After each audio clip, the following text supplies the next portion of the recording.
Hello, everyone, and welcome to our Bay Global Sport Matters Live, where we bring experts together to discuss issues that matter in the world of sport.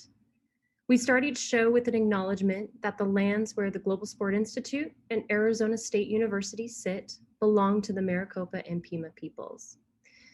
Today's show is a part of our newest monthly issue, The Administration of Change, exploring the hiring criteria and career pathways for college athletic directors. Inside the issue are stories including barrier-breaking women ADs, an examination of the Black Lives Matter statements made by colleges, and action towards greater racial equity a year later. And of course, the inspiration for our May issue and today's show, the newest field study from the Global Sport Institute research team examining NCAA college athletic directors' hiring criteria and career pathways from 2010 to 2019. So you'll notice in the chat box, we are dropping all of this information, and we'll continue throughout the show to drop you important information. So keep an eye on that chat box throughout the show. We are also gathering audio stories from our listeners and viewers like you. So inspired by the conversation that we have been having and are having today on college ADs, it really got us thinking about leaders in sport. And we all have those people in our lives who have inspired us to be more and achieve great things. And we want to hear about a leader in sport that made an impact on your life.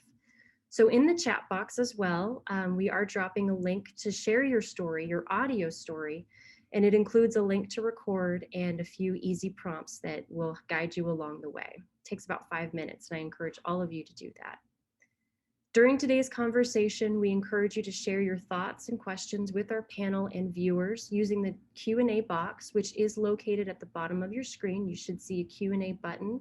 You can open that up and let us know any sorts of thoughts and things like that, questions for the panel. We'll keep an eye on that throughout the show. And now I'd like to turn the show over to our host, Dr. Scott Brooks, Associate Professor with the Sanford School of Social and Family Dynamics at ASU, and the Director of Research at our very own Global Sport Institute. Hey, thank you, Kendall. Thank you for being with us today. It's a pleasure to have such an illustrious panel.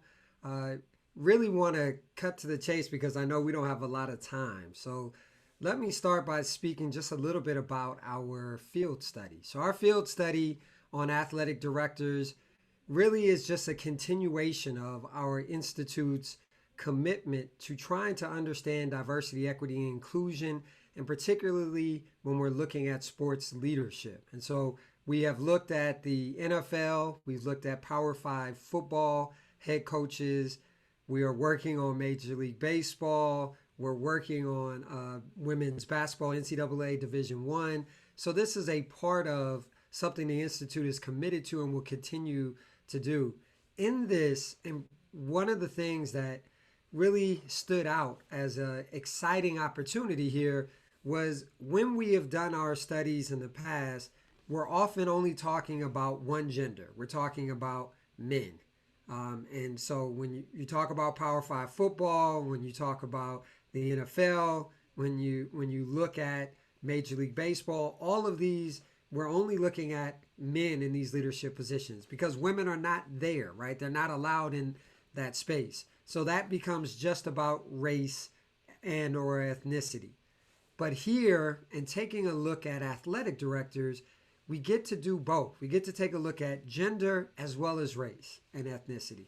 And so there are some things that you're probably not too surprised by. And that is, we know that women are still not in these highest leadership positions in a significant percentage. So that shouldn't surprise anyone. When we're looking at race and ethnicity, we know that you're still looking at an area where white men are dominant. They have the dominant numbers. This is historical and it's continuing in some regard.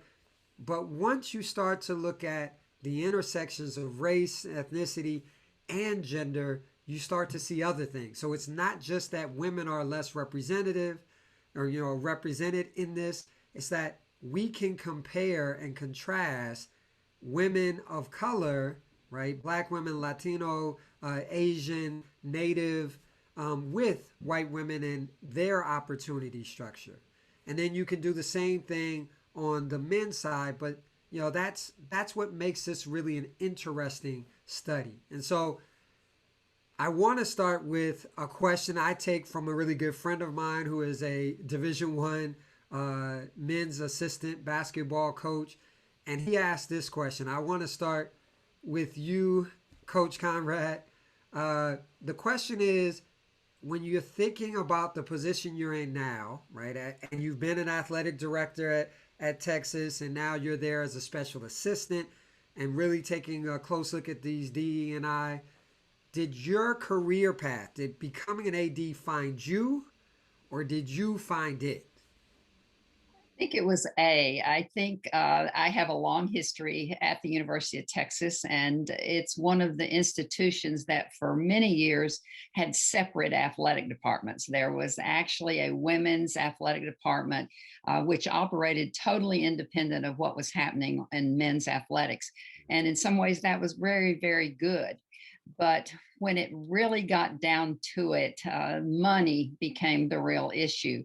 I always said that men's athletics are the bankers. They open up the window and the teller's there, they sell their tickets and they close at 5 o'clock. Women's athletics, on the other hand, then and now, is more of the insurance salesman variety. You have to go out and find your audience. So that historical piece was important.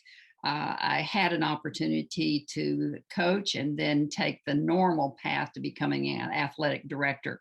But as things changed, then there was always the feeling that even when our departments merged and I still had a parallel role with the men's athletic director, you sort of felt like a visitor in your own house because you weren't in the decision making when it came to what really mattered, which was football and the ability of that particular sport to fund all the other activities. So it was a unique situation. And over time, we've seen the departments that now are one. And in many ways, they incorporated people who had been involved in women's athletics and typically put them in an area that touched our athletes.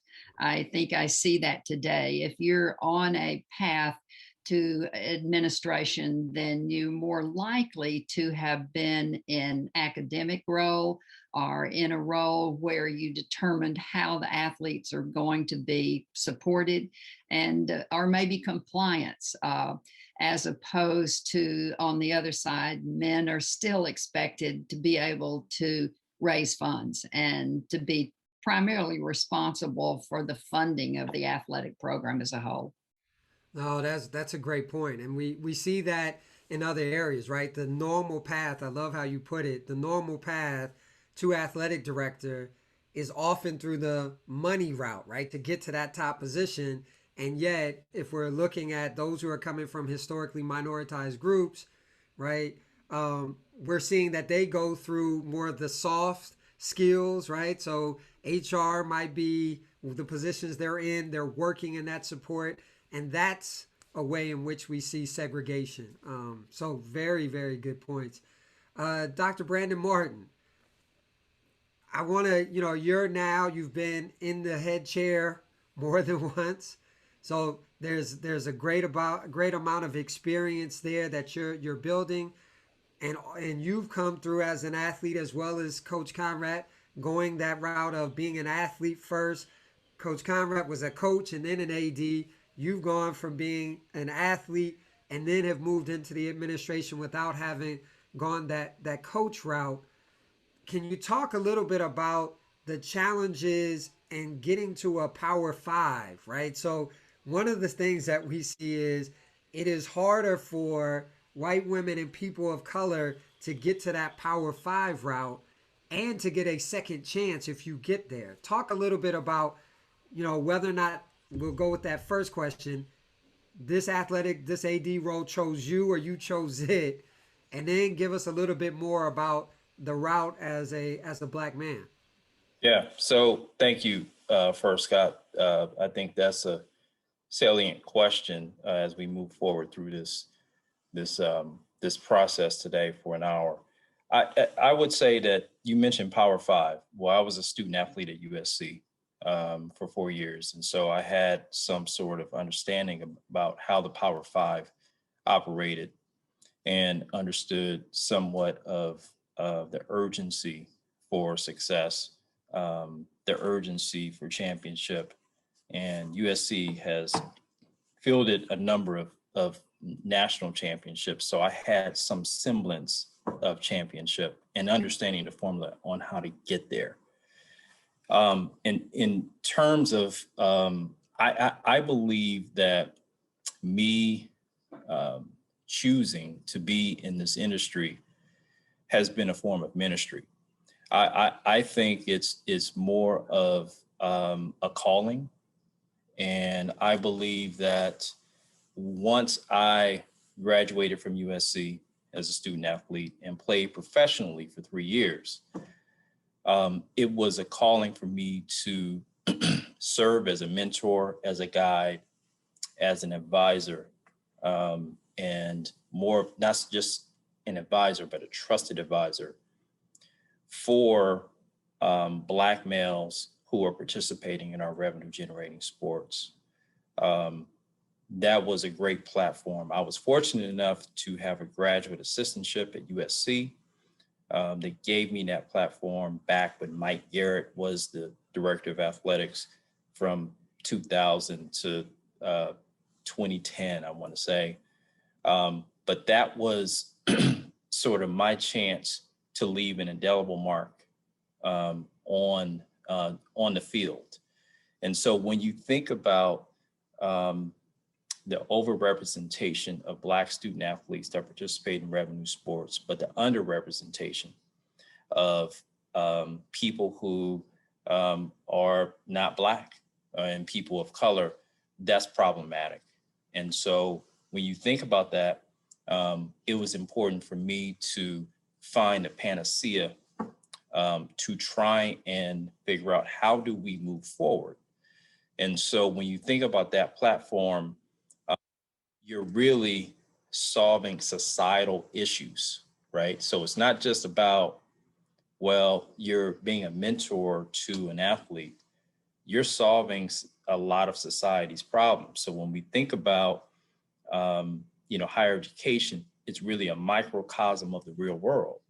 And so my thought is that why can't I be that change agent to make that happen? Okay. And so that was sort of my mindset. And so just before, I know you have a question for Dr. Jude here. I would say that we need to approach this issue with a sense of urgency. We need to understand the writing on the wall with the noteworthy study that yourself and Dr. Gallagher just conducted. And we need to start to put some action in place.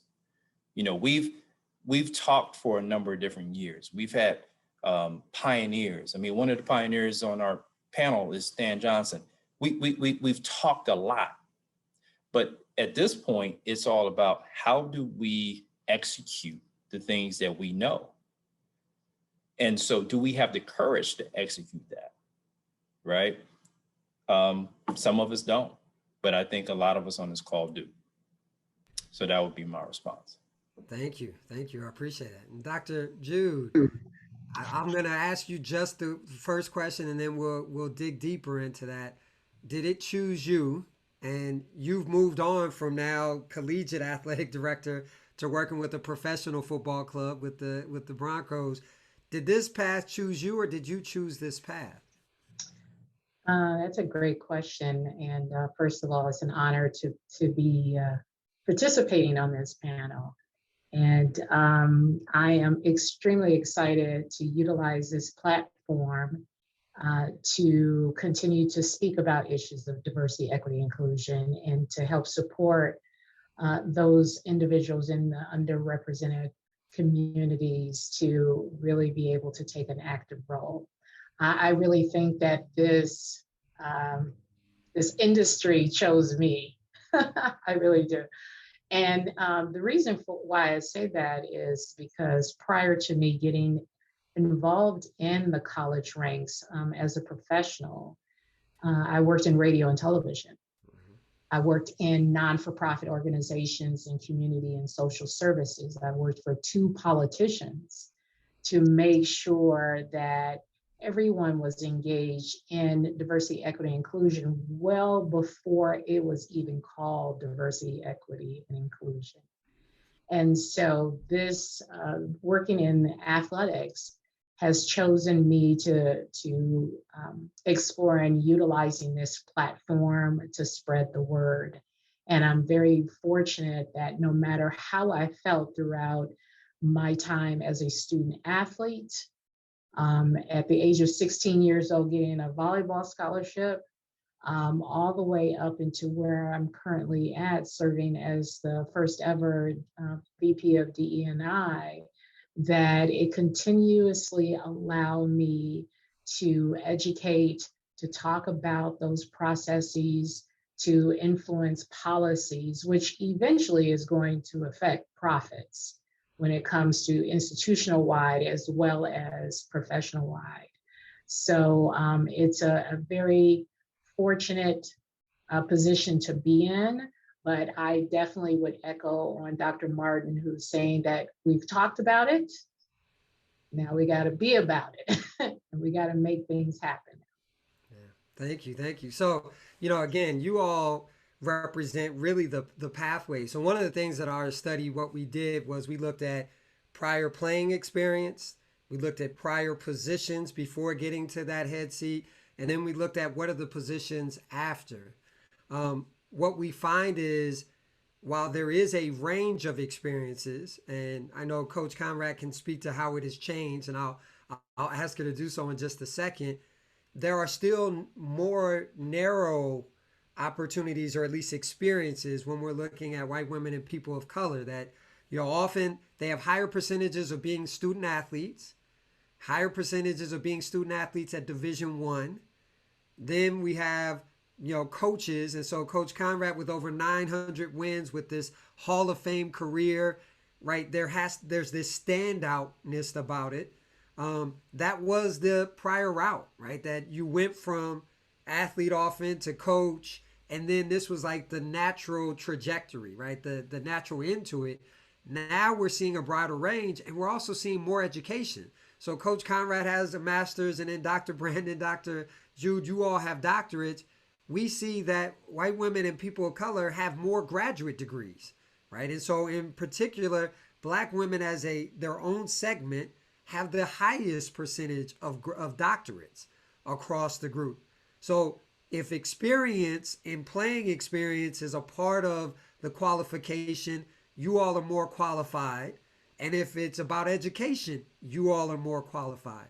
So Coach Conrad, when you were you had a wonderful athletic director who was also a woman, right? When we're talking about athletic director Lopiano, who, famously talked about this was not an issue. And when we're looking at women's sport about real interest, AD Lopiano was really able to look at the dollars and track the dollars and to say, this is about how the industry works, which I have found to be so educational.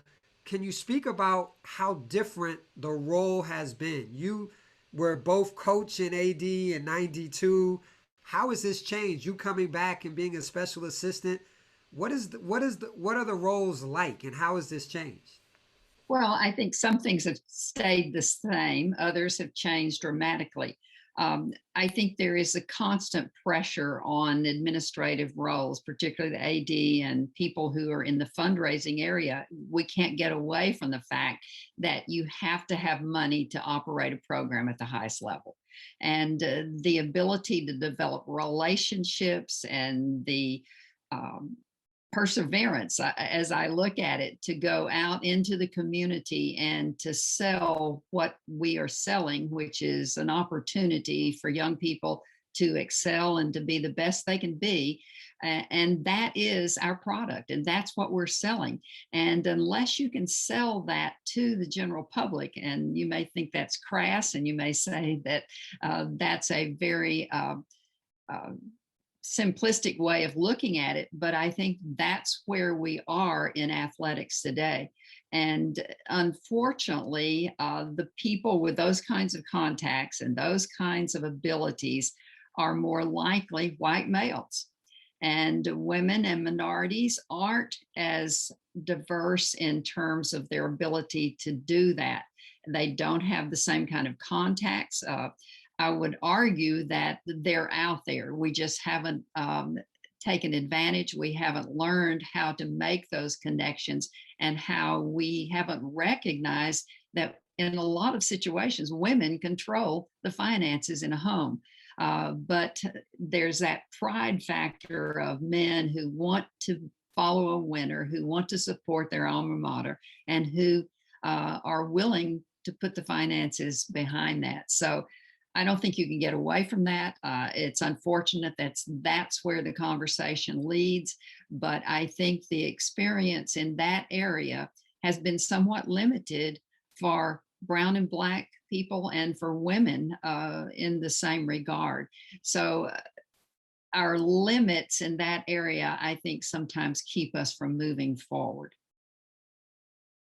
No, I think there's a lot of great points in there for us to continue to build. And we're gonna have to wrap up our first segment before we bring you all back a little bit later. But I want to go to you, Dr. Jude, as we wind up, because one of the other things we did was we disaggregated HBCUs. And when we did that, we saw that if you're looking at black athletic directors, about a third of the numbers that we find across collegiate athletics, a third of the black athletic directors are at HBCUs. And so when you do that, you realize it's not as good as we think, right? Once you disaggregate it, you have both the experience of working at HBCUs and then working at historically white universities. How difficult, or how is that navigation, trying to do both? Or can you cross over from an HBCU into that predominantly white institution? Well, I am a living testimony of that part, and I'm a HBCU product, graduate of Alabama State University. And I was very fortunate to have the opportunity to work at Cheney University, which is the first HBCU in America, a small Division II institution. But what made that experience so unique, it was in a predominantly white athletic conference in the state of Pennsylvania. So I had that opportunity to network and work with athletic directors at those institutions. And so it gave me the opportunity to showcase my skills. But it was still a big responsibility and a weight on me to make sure that my counterparts at the other institutions in that conference to know that, yes, I'm working at an HBCU and I'm a product of an HBCU. However, I can still be able to have conversations. My workload is similar. My quality of work is just as good. And as we are learning and growing together, it was those individuals who wrapped their arms around me to help support me in many of the endeavors that we worked on at Cheney University. And that led to me receiving a position as the Assistant Vice President for Athletics at Queens College, which was the fourth largest institution, Division II institution in the country. And then that right there catapulted me to Wyoming and now here at the Broncos. So I think that we need to spend a little bit more time showing our work. We're so modest, and we feel that if we keep our head down and work hard, and eventually someone will notice us. But sometimes to show the success that you have individually, as well as what you've done in your department, your institution, as well as your community, can really help expedite some of those things that you're seeking to get that experience and that notoriety to move to the next level. Thank you. Looks like Dr. Brandon, you've got. I want to interject, and I want to kind of dovetail off of Dr. Jude's point.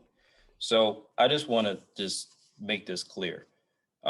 Even though Dr. Jude has transitioned out and she has a new position, and we're very proud of the position that she's in, this is where we need to take some time to investigate. Okay, so really taking a critical look at the study that you and Dr. Gallagher conducted, we really need to consider how Black women, okay, are overqualified for positions. Okay, no one wants to investigate that. Okay, and so now, if they're overqualified, then what's the other recourse of what they do, right? So we've been provided this template of, well, you got to check this box, you got to do that, you got to get this education, you got to wear these type of clothes, you have to speak a certain way, you have to do all of these different things, and you check all of those boxes. And then what it comes down to is that you're overqualified for a job, but then in your study, okay, a white male gets the job who doesn't have the same advanced degree that Dr. Jude does. Okay, so that's problematic. Okay, and so who's going to have that discourse and who's going to have that conversation about how we engender that type of change? Okay, so I didn't want us to transition into the next segment without saying that. Okay, Dr. Jude needs to be celebrated for what she's done in college athletics. Okay, and so and there's more than Dr. Jude, but I just wanted to really interject and just make that salient point before we move forward. No, I appreciate it. And it's a really good transition because we're moving forward to speak with, two people who can help us talk about the structural issues and really what are some of the things that we need to tackle from the inside. So thank you for being with us for this first segment, and we will bring you all back in just a little bit, and we're going to transition to this second one. All right.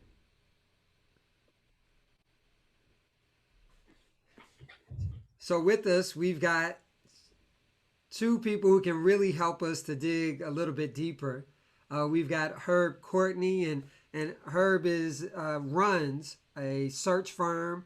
His search firm is not only focused on head coaches or athletic directors, but really can do the higher ed and so all aspects of it, as the world in higher ed is really looking for doing better in terms of DE&I and hiring as a very specific point of interest. And then we have Stan Johnson. And Stan Johnson has had a long career really as working at the NCAA, being really instrumental in bringing these important critical issues of DEI to light, and now has his own firm. Busy, the phone rings off the hook, and I know that personally from being in spaces with Stan. And so these are two great people to help us to dig a little bit deeper. So, we got here, and Herb and I met, last year in the summertime, where there was a conversation about how do you get more Black head coaches in women's and men's basketball, college basketball. But this is the same issue, Herb, right? It doesn't matter whether we're looking at coaches. It's the same issue if you're talking about athletic directors and even college presidents. So when you think about this, talk to us about how search firms are involved. Where are you all in this process, and what should we be paying attention to?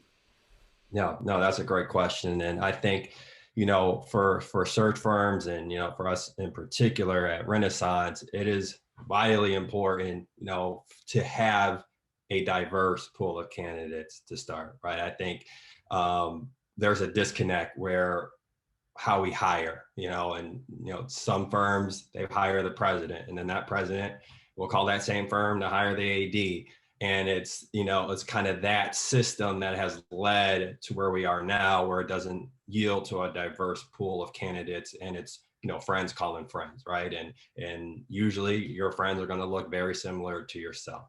So that's in athletic administration, and that's in college coaching, right? So how do we break that cycle, right? And I think it does start at the president level, where number one, I know we're talking about ADs and coaches, but where's the representation at that level? And if you look at the numbers, it's worse, right? There's not a lot of minority presidents or chancellors or people at that level that can really impact that change, right? So I think, when we talk about a systematic approach, we have to start there, right? And making sure that we have that representation where it will give us a broader range of candidates to consider.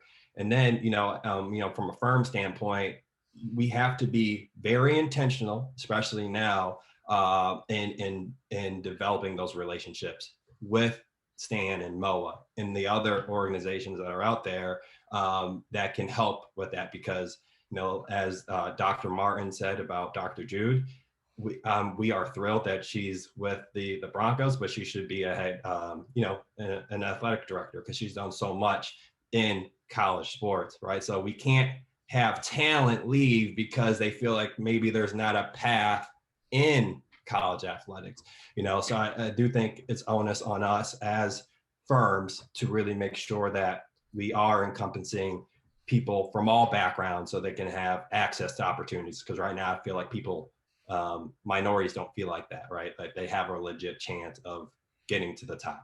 Absolutely, absolutely. And Stan, I want to. You've also been heavy in the leadership of the Minority Opportunities Athletic Association. That's where you've had various roles running this, helping to bring this stuff to light. What I think sometimes people don't understand, they think the NCAA should be able to make these things happen. Talk to us a little bit about why that's a myth, and why that doesn't solve this problem.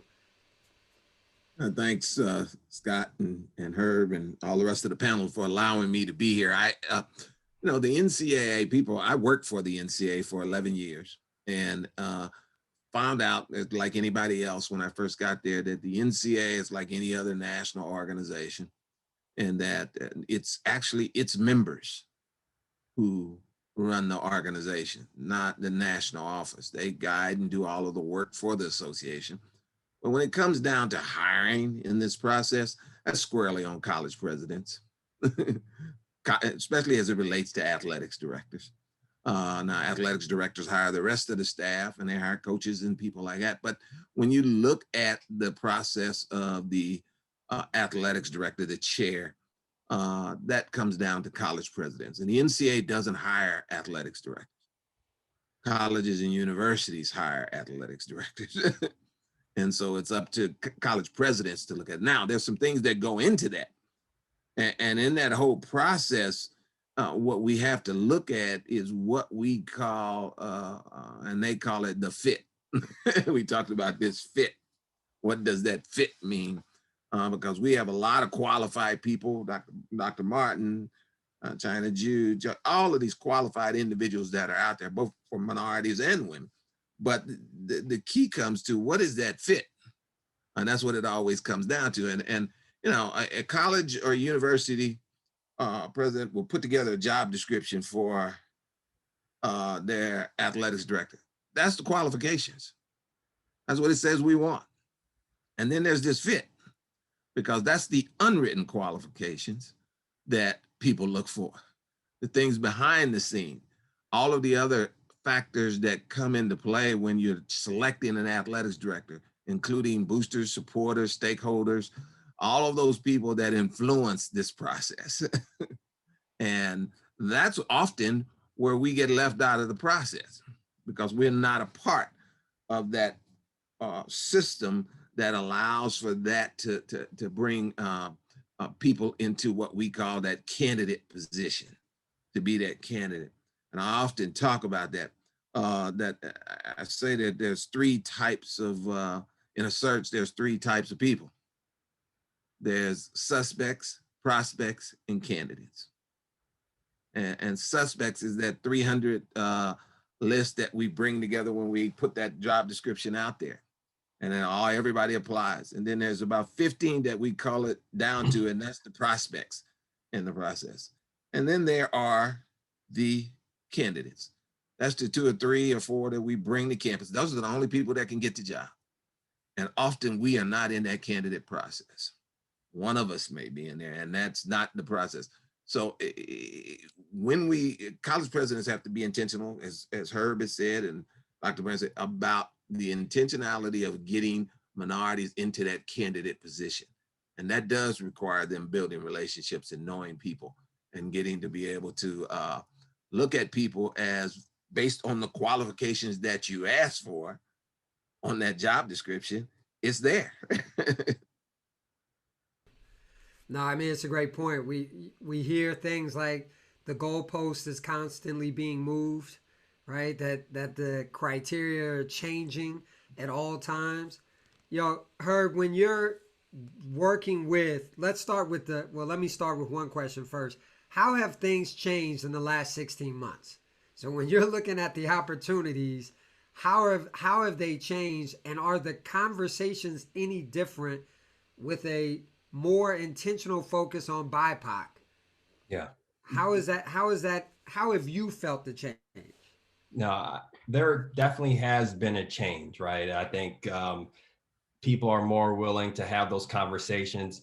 It behooves them to have those conversations because of the current landscape, right? And I think, everyone is mindful of trying to transition how they hire, right? Or being more equitable. Now, I do think there's a ceiling still to that, right? I think if you look at, college coaches, this hiring cycle, I don't know the exact numbers, but I'm assuming it's close to 40 or 50% were probably diverse hires. If you look at ADs, there have been more diverse hires. I don't know the exact number on that for this hiring cycle. And then you look at presidents, I don't really see a difference, right? So there's a ceiling that continues that needs to break, right? And I think the higher that you can go up that continuum, the more change that will happen. But for me personally, starting this firm 18 months ago to where we are now has drastically changed, right? I think we are able to impact and be able to get searches and bringing that focus of diversity and inclusion, making sure that equitable hiring standards are practiced during the search process. And we got to continue to push that envelope.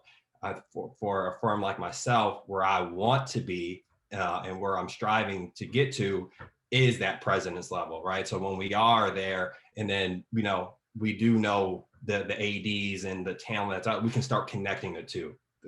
Just like Stan said, there's not enough. They don't know that talent enough to make those decisions, and for people to really be in those conversations.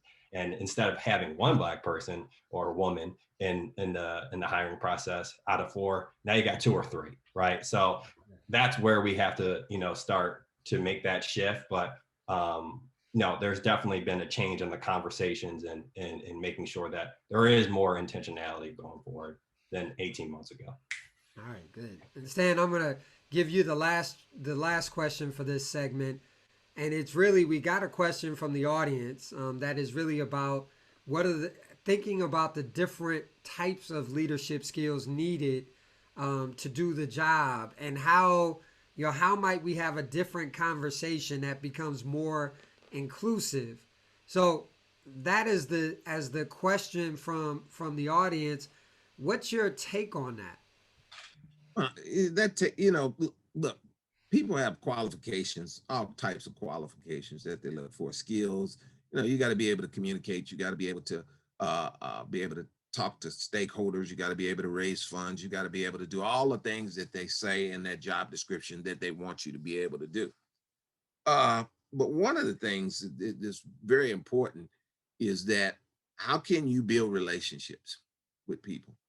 And we found that people you know, in our business. This is a relationship business, and all of the research that's out there that shows that the more diverse and inclusive any organization is, the more productive they can be, the more profitable they can be, the more innovative they can be. So this makes good business sense to look at this. This is not just something that you should be doing just because I want the social justice issues are out there. We know the social America, and I have to say this again too, athletics is just a mini picture of our society.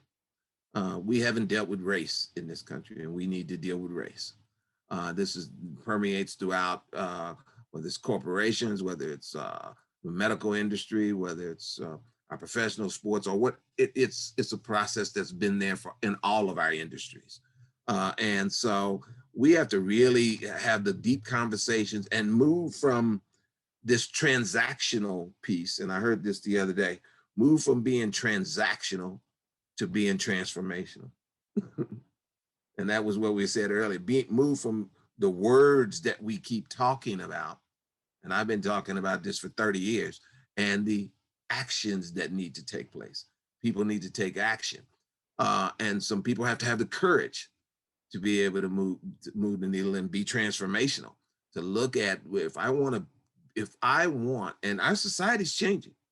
If I want to be a part of this society and move forward and be a productive organization, then I have to look at my organization and say, is it inclusive? Does it provide opportunities for diverse backgrounds and individuals to come in?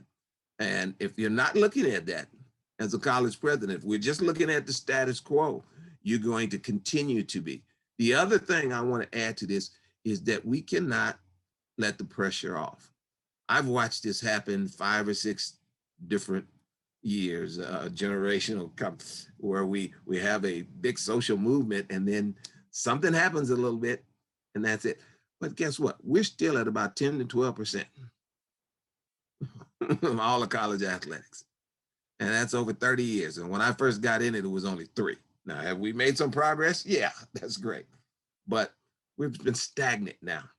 And so there'll be a movement, and then this movement will die down. And when it dies down, will there still be those presidents and those individuals that have the courage to step up and say, look, we still got to, diversity is still a part of what we need to do. It's a part of that needs to be embedded in our strategic plans and our mission. It is in probably every mission of every college athletics, every institution, not only that college athletics, but in every institution. Yet we're not living up to that part of that mission. Thank you very much for that. I'm going to bring everyone back, and we'll start to answer a few more questions. And Dr. Brooks, you mind if I dovetail off of go ahead. Stan's comments? I think he said a lot of different things that I just want to make sure that we discuss before we move into some of the questions. Okay, and so one of the things that Stan talked about is who is making the decisions about the hires, and who's making the decisions is the college, the presidents and the chancellors. But what they're doing is they're making decisions off of comfort versus talent. Okay, and that's problematic. Stan talked about the fit. Okay, so how long have we been hearing about the fit? The fit is all about misdirection, right? The fit is like, oh, okay, well, you need to have all of these different qualifications, but in most cases, the qualifications is that you have to be white and male. Okay, that's one. Okay, the other one is that something else Stan touched on is we have to have presidents and chancellors who have courage, who are intentional about making these hires, and there has to be some accountability with the presidents and chancellors as we try and be more diverse. Stan also talked about building relationships. Okay, well, if you talk about building relationships, how can we build relationships if we're not in the huddle? Okay, if we're not in the huddle where we know the plays are being ran, okay, and we're in the stands like, oh, okay, what play? No, we need to get in the huddle. So how do we get in the huddle with those social networks and those people who can pick up the phone and make a call for us, right? Those influential people, okay? How can we do that? That's critically important, okay? And so I don't want us to move on with this this call without pointing out those things, because that's important. Yeah, I have to jump in on that one too. Oh man, I mean, you really put an exclamation point on that, Dr. Martin. I always feel that at times that spaces should be created, safe spaces should be created, and there should be invitations to these huddles. However, and I'll speak anecdotally, that I knew that I had to step outside of my comfort zone and take those chances in creating opportunities for myself because I was not being invited in. Being a woman, being an ethnic minority, being an HBCU graduate, working at an HBCU. So there are some stigmas. However, that does not necessarily mean because I wasn't invited, it doesn't mean that I can't invite myself. And so that's what I did. I just started not only inviting myself and planting those small seeds of education and information, then I started creating spaces, safe spaces to invite those who don't look like me into my space. And that's how I created the Women of Color Network, Minority Athletic Directors Network. That was really important. And to show that not only I can move out into those uncomfortable spaces, I'm going to create spaces to invite people in. And now it should really be just kind of interchangeable back and forth in making sure that we're educating each other. That's a great point. And as you all said, you know, as we dig into the language that is used to exclude, you know, that's a very important thing. Trying to understand this process and where it bottlenecks, not because we think that there are real gaps in qualifications, but instead because we know that there are processes, right? And so Coach Conrad talked about that early on in saying, you know, the old boys network operates in such a way that if you don't talk, right, if you're not a part of those conversations, you're excluded. And this is beyond the university. It gets out into boosters. So my question for you, Coach Conrad, is, in your experience, how has being a coach translated into that other space, right? I'm wondering if the qualifications of coach help you in terms of that networking piece.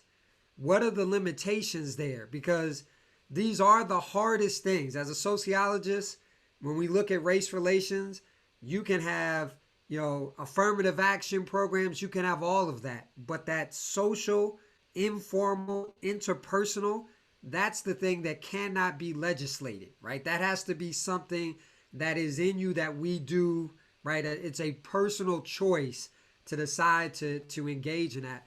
How has your experience been? What role might coaching play? Does that help? What do you see as the way of us getting through that challenge? It is a challenge, and I agree. We're in an unusual time, and there's an opportunity here. It may be a short window, but every institution and every business across the country is thinking about diversity and social justice, and we have to jump in there. And in my experience, all of us want to be surrounded by a successful team, whether it's as an athletic director and your administrative staff, or whether it's a basketball coach. So some things never change.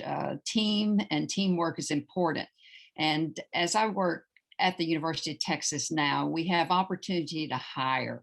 And how do those hires take place? Usually it's somebody who is in a position of saying, oh, I've got a friend, he's at another institution, and let's look at him. And the comfort level is a big part of it. But I don't think we do enough as minorities to bring names forward. Yes, the University of Texas, probably like every institution in the country, would really like to increase the number of Black and brown faces, men and women, that make up their staffs. But when we open a position, and we all know that you don't hire from people who apply, you hire because you know someone or you have a professional relationship with someone who you know is good.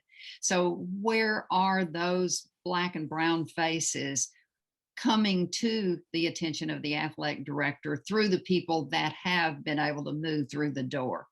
And I think that's the best way for us to really increase numbers in all areas. We have to work to get there ourselves, but when we do, then it's our responsibility to bring people forward. And I happen to chair the Diversity and Inclusion Council at the University of Texas, and that's unusual because I'm not black or brown, but women are still considered minorities in athletics. And my push every time we have an opening is to go to people who are in the minority and say, do you know someone that we can bring forward to apply for this position? Because that's how those positions are going to be filled, whether we like it or not. Most athletic directors in this environment will make an effort, but it's minimal effort, and it's effort that can be accentuated if people who are already in the door and in that room bring other people forward. And that seems simplistic, but I really think that's how you break the Good Old Boys Network. We have to have our own Good Old Boys or Good Old Girls Network. And it troubles me that Dr. Jude moved out of athletics. You're right. But I think if you look in today's society, Black women are doing a lot of really good work. They're forming businesses, they're joining together to make things happen. And athletics is lagged behind, and we need to catch up in that area as well. I wanted to share that there are 3 F's that I speak about. Jody, 3 F's: football, finance, fundraising. Exactly. And those are the 3 F's that typically hold women, and especially ethnic minority women, back.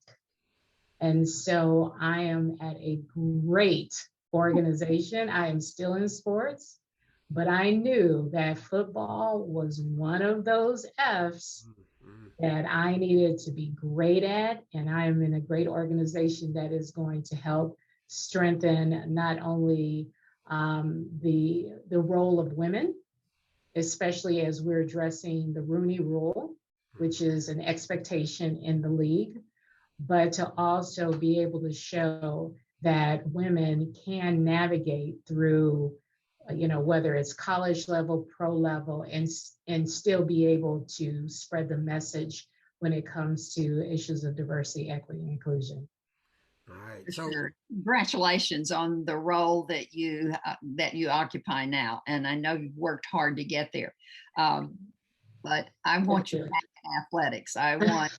Well, I am in athletics, just not college ranked. Collegiate athletics. I am in athletics, yes. I like to focus on one team right now, one sport. Right. So, but we want to make sure that we're creating great pipeline opportunities for those who are interested in the pro ranks. So although I am on the professional level, I'm right now I'm the president of MOA, so until the end of my term, but we want to make sure that everybody understand that this is a small industry. We are all in this together, no matter what the level is, and we need to support each other across the board.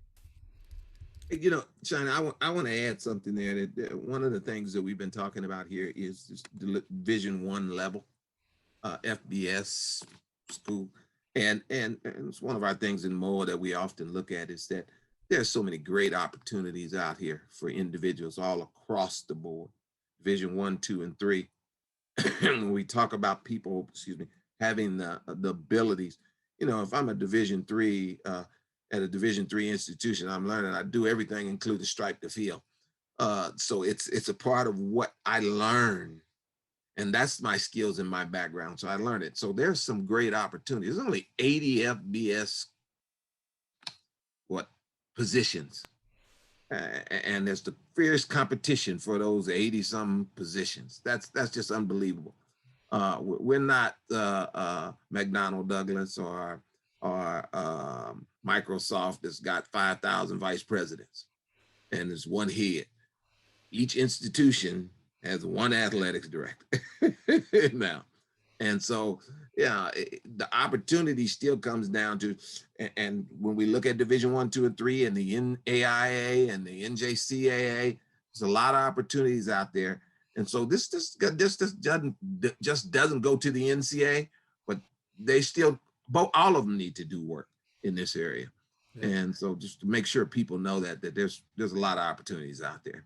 All right, now I got the tough job of trying to keep us on our time, so we're gonna do one quick round robin, and I'm gonna give everyone 35 to 40 seconds. People want to know, what are your recommendations, right? And my first one, in 5 seconds, are cluster hires. I think we should be hiring athletic directors, white women, and athletic directors of color. And they should come in with some additional hires so that we start right there at the highest levels with a diverse group. And then we let it move on. All right. So let's start with you, Herb. Your recommendation. What can we do? No, I love that recommendation you had. You know, obviously impacting at the president's level. And then what Dr. Dude mentioned as well, pipelines, right? And creating those pipelines of candidates so we can lift them up and give them access to the highest level, right? Whether it's presidents, chancellors, you know, influencers that can help them get into the door. All right, Coach Conrad, one or two things. What are your recommendations? It's a team, and the worst teams to coach is where everybody's alike. Diversity on teams makes for best championships. So I think you're right. Bring people with you that don't look like you and don't have the same experiences and always the same ideas. Absolutely. Great. All right. Stan, recommendation, quick one. My recommendation is for college presidents to look at becoming more transformational in their process, looking at diversity and inclusion as a part of their organization and building it into all facets of the institution. It's not just the athletics department, because it makes good business sense for our student athletes. And our student athletes, we didn't talk about student athletes, what they feel. They need to see people that look like them. And that's important. So college presidents need to look at that as that this makes good business sense for them. All right. Dr. Martin. Sure. I have more statements than solutions. So what I have to add is that I just want to just make a statement that our business is a complete contradiction. Okay. And so when I say contradiction, when we say that chancellors and presidents need to hire more of us, well, sometimes they don't want that because they don't want what needs to be resolved and fixed at that respective university. Okay. They just want someone to be there to perpetuate the status quo of what's been already done. Okay. And so if you really want to hire someone who's going to engender change and be a thought leader and all of those different things, okay, that takes a level of courage, right? What this comes down to, I want to go back to what Dr. Jude talked about, football, finance, and fundraising. What this comes down to is if I want to hire an athletic director who is going to go along with the football coach's decision on whatever he wants to do. And it's likely that he's going to be a white male. Okay. And will you say no? Okay. This is what this comes down to. We want to talk about all of these skills, and we want to talk about all of these things that you need, and Stan talked about the fit and all that stuff. No, it's not that complicated. It's all about, do I want to hire someone to fix the issues that I have on my respective campus? And do the chancellors and the presidents have the courage to do that? That's what this comes down to. So we can have all of the noteworthy reports, Dr. Brooks and Dr. Gallagher, all of that, and we respect that, okay? But that's really what this comes down to. And so if you don't want a Black face doing that, then it's not going to work out, and hence you're going to have Dr. Jude pursuing other opportunities. All right. And Dr. Jude, we're going to give you the final word, your recommendations. Recruitment. Many of us on this panel, we were former coaches. I was a former coach also. Create a policy to ensure a diverse recruitment strategy to tap into all underrepresented populations. Then create a systematic evaluation process to reduce biases when we're evaluating these suspects to turn into the actual candidates. It has to be consistent across the board. And of course, those who are exploring those policies and those strategies need to be diverse as well. All right. Well, thank you all for spending this time with us here at the Global Sport Institute. You know we could always have additional parts and continue to speak. So we thank you for the time. Hope that we can call on you again to help us to give the message of how important this is when we're looking at diverse leadership in sports and sport context. You know, so thank you. And we hope that you all go off and have some not only a great summer, because we're at the end of this tough time, but also that you all are encouraged, and we go with you as we seek to be change makers. So Kendall, I know we've got to wrap up. We are really excited about our current report. This report on athletic directors is field studies done by our whole lab, right? So, not just myself and Dr. Gallagher, but of course, Rachel Lofton, of course, Dr. Luke Brenneman, and we had Vignesh Krishna. We've had, some undergraduates working with us. It was a whole team effort of diverse perspectives and groups. We really do try to practice what it is we are preaching and what we're looking to do in terms of making change. So thank you everyone for joining us. Kendall, I'll pass it back to you. Yes, I'm just going to echo that. Thank you, Scott, and thank you, panelists. If you need to jump off, panelists, and move into the next thing on your list, please do so. We just have a few more items that we're dropping into the chat for our attendees. Thank you, everybody. This was a really robust conversation. We always try and fit so much into the hour, and there's never enough time, but there's always more conversations to be had. So we will continue these conversations not only in GSM live form on Zoom, but also on podcasts. So we've actually just dropped our most recent episode, which our CEO, Kenneth Shropshire, and Director of Research, Scott Brooks, as well as Stan Johnson and Tamika Smith-Jones, join us to really dig into this research on our podcast. So if you want to hear more, please do tune in there as well. And we also, once again, would love for you to share your story, your audio story with us about a leader in sport who really made an impact on your life. So with that, we will see you all on here next month. And in the meantime, I'm going to echo Scott once more, and we hope that you have a great day and a great week and a great summer.